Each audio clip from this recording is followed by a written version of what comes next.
Olá, amadinhos! Sejam bem-vindos a mais uma aula de língua portuguesa. E aí, tudo bem com vocês? Tudo tranquilo? Vamos para a nossa aula, o estudo da língua 2 sobre as figuras de linguagem. Trabalhando hoje o quê? As figuras de pensamento. Aula 23.1. Acompanhe comigo. Temos aqui o seguinte, né? Estudo da língua, parte 2, ó, figuras de pensamento. Olha aqui, falando figuras de pensamento, mais um objeto de conhecimento para você, ó, armazenar aí no seu HD. É isso aí. Então, amadinho, na aula anterior, a gente trabalhou sobre as figuras de sonoridade, né? As figuras sonoras, figuras de harmonia. Lembrando lá da aliteração, assonância, onomatopeia, paranomásia. Lembrar as figuras sonoras? Então, hoje são as figuras de pensamento. Aqui nós temos o seguinte, que são figuras de pensamento, né? São figuras ou são recursos associados à combinação de ideias e pensamentos, ou seja, a interpretação das frases. Veja aqui neste exemplo, nós temos aqui, né, uma charge, né, que fala o seguinte, 3 personagens nós temos, aí uma fala bem assim, ó. Fofoqueira não, querida. Eu sou produtora de biografias orais não autorizadas. E aí? Então, aqui eu tenho, né, uma figura de pensamento que é produtoras de biografias orais não autorizadas. Está relacionada a quê? A pessoa que fofoqueira. Agora aqui, ela faltou com a verdade em seu depoimento. Ó, para amenizar a situação, ó, faltou com a verdade. Ela mentiu. Tá certo? Mentiu, ela é mentirosa. Então, aqui também faz uso da figura de pensamento. Eufemismo. Suavização de uma ideia desagradável. Ó, você quer amenizar algo, uma notícia trágica, por exemplo. Então, você vai fazer uso da figura, né, de pensamento eufemismo. Você vai amenizar, né, mas usando outras palavras. Vamos ver aqui os exemplos. Temos aqui, falta-lhe inteligência para entender isso. Você não foi feliz na prova. Foi desta para melhor. Então, essa questão, que na primeira, que ele tem dificuldade para entender, tá certo? Na segunda, ele não foi feliz, com certeza ele foi reprovado, ele não passou. Quando fala foi desta para melhor, ou seja, foi para o outro plano, amadinho, ou seja, morreu. Então, o que é eufemismo, né? Qual é a função? Amenizar alguma verdade triste, chocante, de maneira mais branda, de maneira mais suave. Então, por isso que fala suavização de uma ideia desagradável. Ninguém quer receber uma mensagem ruim.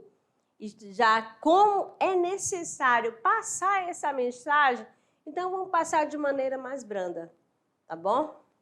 Para amenizar a situação. Enquanto o eufemismo, ele vai amenizar, ó, vai suavizar, o que vai acontecer? Agora cá, hipérbole. A hipérbole é completamente diferente do eufemismo. Ó, hipérbole é o exagero, a afirmação exagerada. Você vai observar aqui, ó, olha que exagero nessa imagem, nesse texto aqui. Tá certo? Imagético. Chorei litros de água. Olha só. E olha só, amadinho, isso aqui não é exagero. Tá exagerando, né? Nas imagens, nos textos imagéticos, também temos também a presença das figuras de linguagem. Tá certo? Aí tem o seguinte, ó, hipérbole, exagero para valorizar a ideia. Então, afirmação exagerada, tudo que for exagerado é o quê? Hipérbole. Puxa, estou morrendo de sono. Olha que exagero. Morrendo. A pessoa pode estar com sono. Mas, né, para chamar a atenção, menino, quem que não gosta, né? De chamar a atenção. O povo estourava de riso. Meu Deus, olha só, onde que está o exagero? Na questão de estourar, tá certo?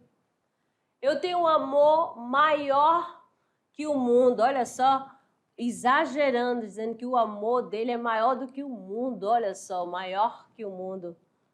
Beleza? Então, quando você perceber que numa expressão a mensagem é exagerada, que num texto for uma mensagem exagerada, nós temos o quê? A hipérbole. No dia a dia, com certeza, né? Na sua casa, com um amigo, aí você, lá na casa, falou assim, vamos colocar aqui quem? Ana? Oi, eu já te falei mais de 1000 vezes que não é para deixar toalha molhada em cima do sofá. Quem já passou por essa situação? Ou toalha molhada, onde? Em cima da cama. Não é mesmo? Quantas vezes é necessário eu falar para te lavar esse prato? Já te disse milhões de vezes. Então, milhões de vezes. Então, isso daí tudo, essa fala, está mostrando o quê? O exagero. Beleza? Vamos lá. Então, já foi o eufemismo, que é para amenizar, suavizar uma notícia, né? E o exagero, que é a hipérbole. Chegando agora para vocês, ironia. Quem é irônica aí? Conhece alguém que é irônico? Então, vamos lá. Forma intencional de dizer o contrário da ideia que se deseja apresentar. Aqui, nessa primeira mensagem, nessa primeira frase, nós temos o seguinte, ó. As suas notas estão ótimas. 0 em matemática, 0 em português. 0, amado. É uma nota ótima? Só pensa. A pessoa vai toda feliz. O professor, essa nota tá maravilhosa. Qual, professor? Qual? 0. Chega a dar um choque. Então, ó, ele está sendo o quê? Irônico. Essas notas estão ótimas. 0 em português, 0 em matemática, 0 em química, 0 em física. Eita! Mas os amadinhos da mediação não são assim. Tenho certeza. Tá certo? Agora outra. Que voz agradável você tem. É uma Márcia cantando TT Espíndola. A minha voz aqui, ó. Eu cantando. Você pra mim foi o sol. Eita! Aí, ó, vai ser uma voz, ó, que vai? Aí, o amadinho chega assim pra mim, ai, que voz agradável, amada, que você tem. Quer dizer o contrário, que a minha voz é irritante. Tá certo? Ele tá sendo irônico comigo, mas eu nem ligo. Aí, ó, ironia. Olha só quem chegou. Não tá nem um pouco atrasado. Olha só, até na expressão. A pessoa tá mais que marca um horário. Vamos lá. Ó, às 15 horas, a gente vai a uma lanchonete. Aí eu chego 15, 16, 17. Quando eu já estou pensando em ir embora, aí o Amadinho chega. Olha, só quem chegou não está nem um pouco atrasado. Olha só, depois de 2 horas chegar. Já pensou, amado? Então, eu estou sendo o quê? Irônica. Antítese. Antítese é oposição, né? Aproximação de ideias opostas, né? Como assim, amadinha? De sentidos opostos. Vamos ver aqui, ó. Consiste na aproximação de ideias, palavras ou expressões de sentidos opostos. Nós temos aqui o seguinte, ó. Na mensagem aqui para vocês, ó. Quando os tiranos caem, os povos se levantam. Agora procure para mim aí. Um tempo para você identificar. Caem, quando os tiranos caem, os povos se levantam. Então, quais as palavras que têm ideias opostas? O contrário. Qual? Qual é a palavra que eu posso pegar? Essa daqui, professora? Essa daqui que tenha sentido. Essa daqui, ó, o contrário desta. Qual é a palavra? Então, amadinho, olha só. Cai, cair. Levantam, levantar. Então, cair e levantar. Tem ideias, o quê? Ó, sentidos opostos, sentidos contrários. Belezinha? Oposição. Mais outra aqui, como já. Agora você vai identificar aqui nesta outra frase onde que ocorre, qual é a palavra que vai indicar a antítese. Pedro não é bom nem mal, apenas justo. Pedro não é bom e nem mal, apenas justo. Qual é a palavra que eu posso retirar desse texto e nesse mesmo texto, nessa mesma frase, você encontra a oposição? Então, você já vai logo aqui, ó. Bom e mal. Ó, aproximação de ideias, sentidos opostos, né? Ideias opostas. Beleza? Mais uma aqui, ó. Quem quer a paz deve se preparar para a guerra. Então, outra aqui que você vai identificar. Ó, oposição, eu tenho paz. Oposição, guerra. Entendeu? Numa mesma frase. Que recompensa os bons, que os maus castiga. Quem recompensa os bons, os maus castiga. Então, bons, maus. Como era possível beleza e horror, vida e morte harmonizaram-se a si mesmo no quadro? Então, aqui, ó, beleza e horror, vida e morte. Tá certo? Antítese. Agora, aqui, nessa, o que você vai observar aqui? Ó. Sabe, Adão? Tudo precisa de um contraponto. Para existir, olha só, um positivo, tem que haver um negativo. Para existir um O positivo, tem que existir um O negativo, né?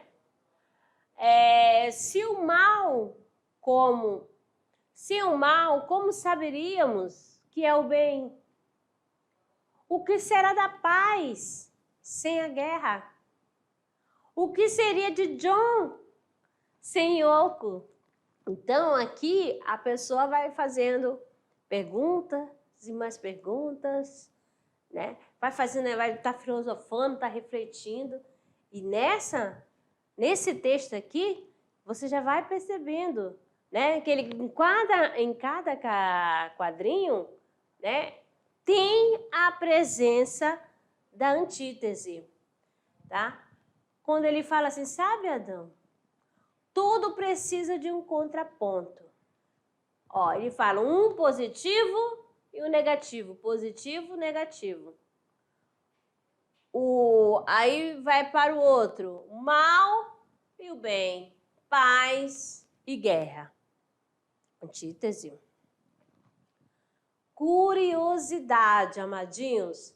Nós temos aqui o paradoxo e oxímoro, que são as variações da antítese. Consiste na aproximação de ideias opostas em apenas uma figura. Então, vamos ver aqui, ó. Eu estou cego e vejo. Arranco os olhos e vejo. Como assim, né? Se você é cego, é lógico que não tem como você ver. Se você arrancar seus olhos, também você não vai ter como ver. Então, essa ideia vai anular a outra. A questão do paradoxo é a confusão. Beleza? É um contentamento descontente, um trechinho de Camões, né? Aqui, ó, contentamento. Se você se contentou, como que você vai ficar descontente? Contentamento e descontente. Beleza? Vamos ver outra aqui, uma outra tirinha. Joana, estou mentindo para você. Mas se você está mentindo, está me dizendo a verdade. E se está dizendo a verdade, está mentindo. Que ardiloso. Então, aqui também há a questão da antítese. Há momento em que a voz do silêncio fala mais alto. Ó, voz do silêncio, olha aqui, amadinho, voz do silêncio fala mais alto. Como se silêncio fala alto. Estão entendendo a questão do paradoxo? Já estou cheio de me sentir vazio. Não vai anulando? Já fala que a pessoa está cheia. E depois sentir vazio é uma ideia muito louca, né? Mas é usado para dar mais emoção, dar mais ênfase, né? São os recursos expressivos, né? Usando na poesia, na música, certo? Embora quem quase morre esteja vivo, quem quase vive já morreu. Então, aqui, ó, morre, vive, morreu. Então, um paradoxo. O amor é ferida que dói e não se sente.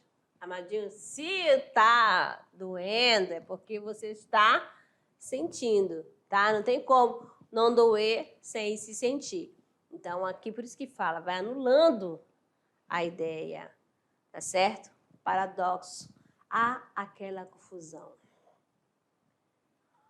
Prosopopeia, outra figura de pensamento, né?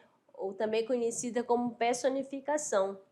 A prosopopeia é quando pega, né, características humanas para seres inanimados.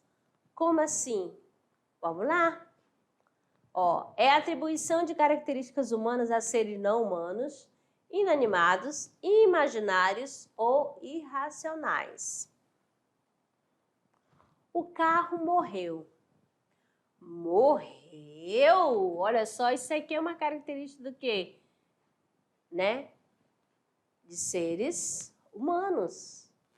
Não carro. Carro é um objeto, tá certo? Que nasce, vive, cresce, morre. É o quê? São os seres vivos. É isso? Meu cãozinho sorriu para mim quando chego à minha casa. Ó, a questão do cachorro, né? É um ser, né? Aí vai falando assim, sorrir é uma atribuição de humanos, tá certo? De pessoa. As paredes têm ouvidos. Ó, as paredes têm ouvido. Realmente tem, amado? Né? As paredes, a gente não tem essa fala, né? Esse ditado. As paredes têm ouvido quer dizer o quê? Que tem alguém escutando. É isso que é o significado. Tá bom? Das paredes que têm ouvidos. Mas não quer dizer que ela tem realmente ouvido. Beleza? Então, estou personificando o quê? A parede, dando atribuição a características humanas a ela. Aqui eu tenho um pequeno trecho de José Américo de Almeida. Lúcio pôs-se a observar a agonia, olha bem, a agonia da lenha verde que se torcia, estalava de dor, estourava em protesto seco e se finava chiando, espumando de raiva vegetal. Então, lenha, a madeira é um ser inanimado, né? Então, está dando as sensações do que humano, ou seja, características humanas a seres inanimados, tá certo? A agonia da lenha, que é agonia? Quem que fica agoniado? Quem que tem essa característica? E aqui essa imagem, né?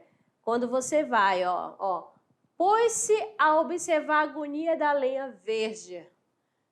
A lenha verde que se torcia, estalava, estourava em protesto seco e se finava chiando, espumando de raiva vegetal. É o momento que a lenha está sendo que consumida pelo fogo.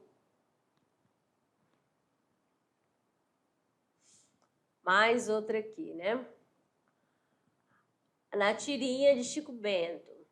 Tá se olhando no espelho, Zé Lelé? Eu não. É ele que tá me olhando. Então, o espelho, né? Tá olhando para quem? O Zé Lelé. Olha a cara do Chico Bento, espantado. Amadinho, deixa eu tomar uma aguinha aqui rapidinho.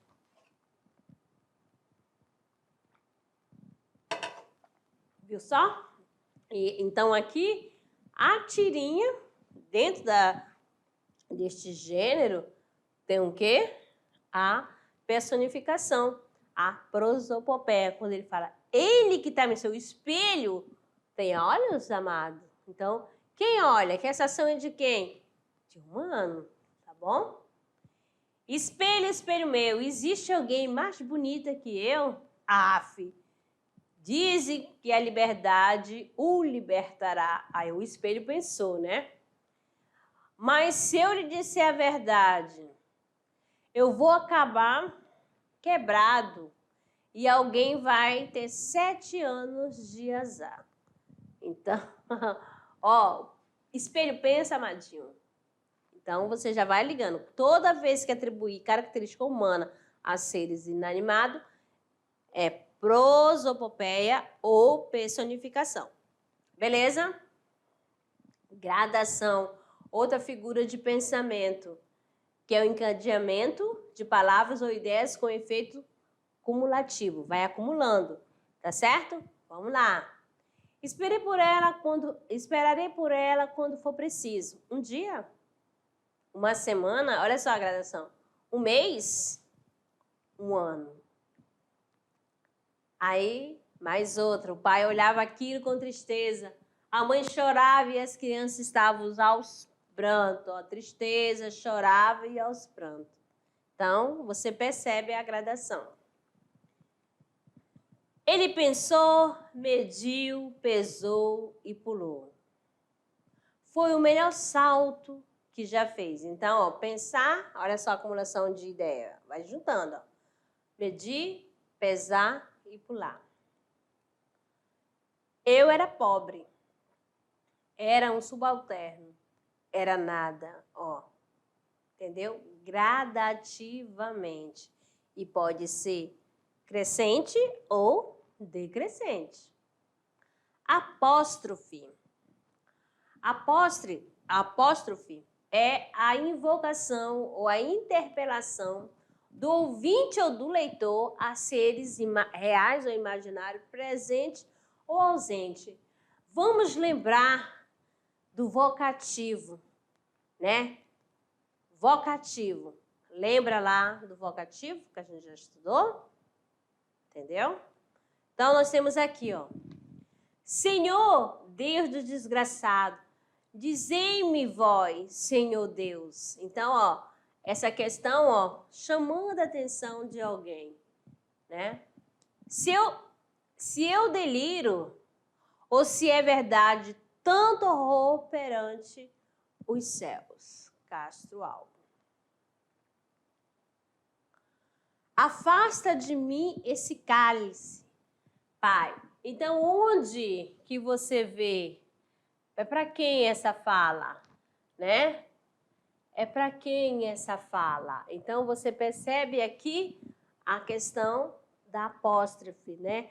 Da invocação. Quando o Castro Alves fala bem assim, Senhor Deus do desgraçado, dizei-me vós, Senhor Deus, está invocando quem?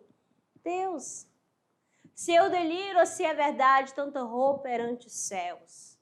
Aqui um trechinho, né, de Navio Negreiro, que você, quando você chegar lá no segundo, e você já vai estudar a segunda geração, né, o romantismo da terceira geração, tá certo? Vamos ver mais um pouquinho aqui. Levantai-vos, heróis do mundo. Ó, quem é para levantar? Os heróis do novo mundo. Deus, ó Deus, onde estás? Que não me responde. Então, Deus, ó Deus, olha só a invocação. Mais outra aqui, ó. Olha, um recado do Nietzsche. Ai, meu Deus, ele vai me matar. O que eu faço? É o fim? Espera aí. Li errado, que é livre. Deus é para você. Então, ó, tá aqui a invocação. Criança, não verás país nenhum como este. Imita na grandeza a terra que nasceste. Olavo Bilac. Então, aqui, ó, quando fala criança, é também o quê? Apóstrofe. Quem é o interlocutor, né? Tende piedade de mim, Senhor, de todas as mulheres. Então, quando ele fala, tende piedade de mim, Senhor, de todas as mulheres. Então, esse Senhor, ó, está sendo direcionado. Deus, ó Deus, onde estás que não me responde? Repetindo lá a frase, né? Supremo Senhor, governador do universo, que as sagradas quinas de Portugal e as armas e charles de Cristo sucedas às heréticas listas de Holanda rebelde a seu rei e a Deus. Aqui temos aqui Padre Antônio Vieira. Então, Supremo Senhor e Governador do Universo é o apóstolo. E falando dessa questão, né, para ver se você entendeu, né, está acompanhando as figuras de pensamento, aí vem um questionamento. Vamos praticar? Um convite, né? Vamos praticar, amadinho? Não, vamos sim. Eu sei que você não vai me decepcionar. Nós temos aqui o seguinte, amado. Ó, quanto às afirmações listadas, o que está correto assinalar como verdadeiro? Nós temos aqui. Enterrou o dedo no alfinete é metonímia. Saio do hotel com 4 olhos, 2 do presente, 2 do passado, é comparação. Chorei bilhões de vezes naquele dia, é hipérbole. E aí? A, B, C, D. Qual é a alternativa que está listada como verdadeiro? A. Temos aqui o gabarito. Letra C, né? Somente a C, amadinho. Ó, a terceira, quando ele fala assim, chorei bilhões de vezes, é hipérbole. Tá certo? Aí aqui tem presente e passado, ó. Ideias, palavras opostas, é o quê? É comparação? Não, é antítese. Aí deixa eu ver. Aí tem na primeira, enterrou o dedo no alfinete. Enterrar é o quê? É personificação? Também não. Não é metonímia. Não é metonímia. Tá certo? Vamos aqui para outra. Indique a alternativa que apresentam. Indique as alternativas que apresentam a figura de linguagem personificação, né, também chamada de prosopopeia. Então, não esqueça, quando um enunciado tiver prosopopeia, é a mesma coisa que personificação e assim vice-versa. Mas o que é uma personificação? Quando há uma atribuição de características humanas a seres inanimados, né, imaginários, irracionais. Belezinha? Letra A, as pedras humilham. B, os confetes festejam. C, os diários contam segredos. D, os copos celebram as alegrias. E a floresta clama por piedade. Você vai ver, ó, que lá no enunciado, né, no comando da questão, está dizendo assim, é para você indicar as alternativas, com certeza, porque vai ter mais. Já está mostrando aí, então você vai. As alternativas que apresentam a figura de linguagem personificação. Onde que tem prosopopeia? Quando fala assim, as pedras humilham. Humilham. Praticar essa ação não é uma característica humana? É, né? Então, a letra A, eu tenho o quê? Prosopopeia. Acontece. Os confetes festejam. Festejar também não é uma ação, uma característica humana? Ok. Os diários contam segredo, contar. Também não é uma característica? Ok. Os copos celebram, celebrar. Celebra alegria, também não é uma característica? Ok. A floresta clama, ó, clama por piedade. Não é uma característica? Também. Então, amadinho, qual é o gabarito? Todas, tá bom? Apresento que prosopopeia. Muito bem.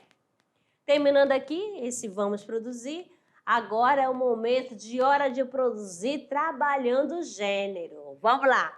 Que atividade você vai fazer? Olha só, você vai trabalhar um poema. Um poema, muito bem. E as figuras de linguagens, você vai fazer uso dentro da poesia. Você pode pegar o tema de amor, amizade, família, juventude, liberdade, tá bom? Então, olha só, as figuras de linguagem são recursos estilísticos muito importantes nos poemas. Elas auxiliam na construção de um texto mais expressivo, oferecendo uma carga emocional maior. Então, busque inspiração e escolha um tema para a construção do poema. Então, eu quero a temática amor, eu falo sobre amor. Quero a temática família, falo somente de família. Quer amizade? Falo. É importante você fazer o seu poema, construir o seu poema e nele ter as figuras de linguagem, tá bom? Que são recursos usados nos poemas, tá certo? Amados, daqui a pouco eu retorno para a nossa revisão. Até lá!